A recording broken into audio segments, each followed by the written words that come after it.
देखिए, आपको बता दें कि पिछले साल जो शिंदे जो है ये दिल्ली के लिए रवाना हुआ था।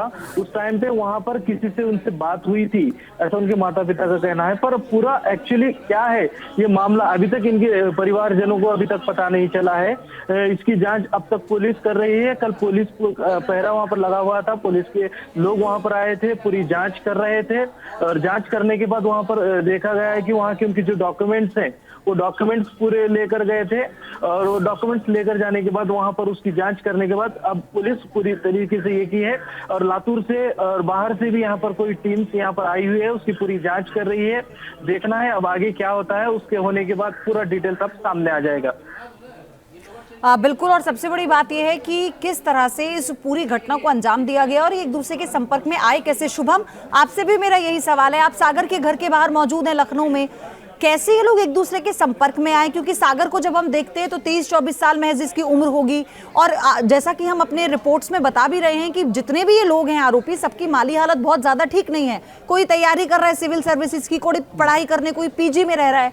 कैसे ये लोग एक दूसरे के कॉन्टेक्ट में आए? जी बिल्कुल, देखिए कि इस वक्त हम लोग सागर के घर पे ही मौजूद हैं और आप देख सकते हैं कि काफ़ी ज़्यादा मध्यम वर्गीय घर से, और इसी घर में इसी कमरे में सागर रहा करता था। और अभी थोड़ी देर पहले ही यहाँ पर जो पुलिस के कर्मी हैं वो सभी लोग यहाँ पर मौजूद थे। तमाम जो सुरक्षा एजेंसी है उनकी तरफ से भी तो तमाम लोग आए थे, वो यहाँ पर उनकी माता और पिता से बातचीत करके निकले। अब हमारे साथ इस वक्त मौजूद हैं जो सागर के दोस्त हैं, उनसे एक बार बात कर लेते हैं। क्या नाम है भाई? सौरभ। थोड़ा बताएं सागर के बारे में। सागर मतलब अच्छा लड़का था, खुश मिजाज था, हंसी मजाकिया करता रहता था। बाकी ऐसा हम लोग को लगा नहीं था कि ऐसा कुछ करेगा वो। तब क्या ये जो बताया जा रहा है कि अलग अलग विचारधारा से प्रेरित था, किस टाइप की चीज़ें? क्योंकि सोशल मीडिया पर उसके द्वारा इस तरह की कुछ पोस्ट डाले जा रहे थे क्रांतिकारी टाइप के, तो क्या लगता है किन चीज़ों से? असल में बचपन से उसके आइडल जैसे भगत सिंह वगैरह थे, क्रांतिकारी लोग, तो उनसे वो इंस्पायर था। इस तरह की घटना की भी कभी कुछ उसने बातचीत करी? नहीं, घटना का कभी कोई ऐसा कुछ नहीं, हम लोग को कभी लगता भी नहीं था कि ऐसा कुछ कभी भी करेगा। आप बचपन से ही जानते? हाँ, बचपन से बगल में ही रहते थे, तो मतलब जान पहचान थी उससे। पहले क्या मतलब दिल्ली में रहा है? हाँ, पहले दिल्ली में रहा था, फिर उसके माता पिता और ये लोग मतलब बचपन से यहाँ पे आ गए थे। करीब 15 साल से ज़्यादा से यहाँ पे रह रहे थे। बेंगलोर भी गए? हाँ, बेंगलोर गया हुआ था। कितने दिनों के लिए? हमें कुछ जानकारी? अप्रॉक्स 1.5 साल के अप्रॉक्स रहा होगा वहाँ पे। कुछ ऐसा कभी जब बातचीत में क्या सरकार के प्रति शुभम, अभी तो कोई सब शुरुआती डिटेल्स हैं जो भी निकल कर आ रही हैं। नीलम के घर के बाहर जींद से विशाल है हमारे साथ। विशाल, वहां से क्या जानकारी मिल पा रही है? क्योंकि नीलम के पिता और भाई बहुत ज्यादा फाइनेंशियली तो स्टेब्लिश है नहीं। वो शायद जैसा आप पहले भी बता रहे थे कि उनकी डेयरी है, वो काम करते हैं, हलवाई का काम करते हैं। फिर कैसे एक महिला होने के नाते कैसे इतनी बड़ी प्लानिंग का हिस्सा नीलम बन गई?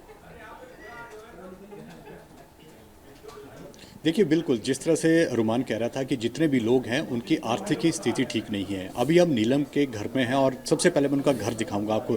दूसरे मंजिल पे ये घर है और घर की आर्थिक स्थिति जो है वो ठीक नहीं है। उनके पिता हलवाई का काम करते हैं, भाई जो है वो दूध का काम करते हैं। और जिस तरह से उनकी माता कह रही थी कि उन्हें पढ़ने का शौक़ था और जिस तरह से सिविल सर्विस और दूसरे एग्ज़ाम की तैयारी कर रही थी, तो आप देखिए बेड बॉक्स से लेकर अलमीरा तक जो है वो किताबें ही किताबें हैं। और एक ही लड़की थी इनकी जो सबसे ज़्यादा पढ़ी लिखी थी, और अब वो कहीं ना कहीं एक देश विरोधी जो गतिविधि हुई है उसमें उसकी इन्वॉल्वमेंट जो है वो कहीं ना कहीं पाई गई है। और घर की स्थिति देखिए आप, घर की स्थिति जो है वो बिल्कुल ठीक नहीं है।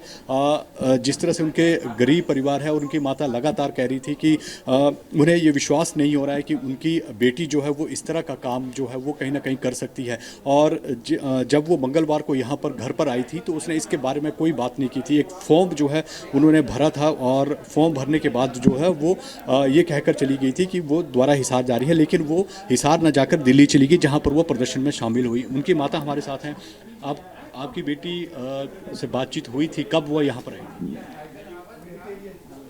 वह फॉर्म भरने आई थी, वह मंगलवार में थी,